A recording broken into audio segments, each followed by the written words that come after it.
Dapat wala tayong susuportahan na brand kundi Del Monte Philippines lang.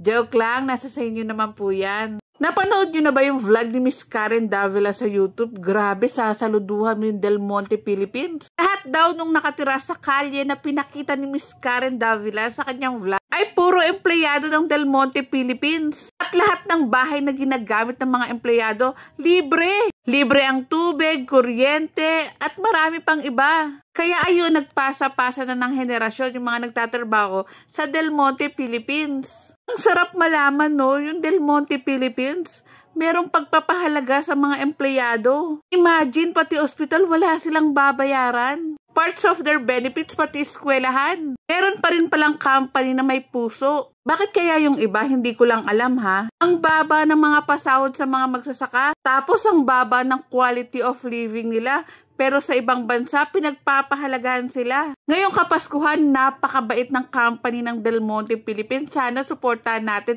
ngayong papalapit ang Pasko. Del Monte Philippines, baka naman. Joke lang.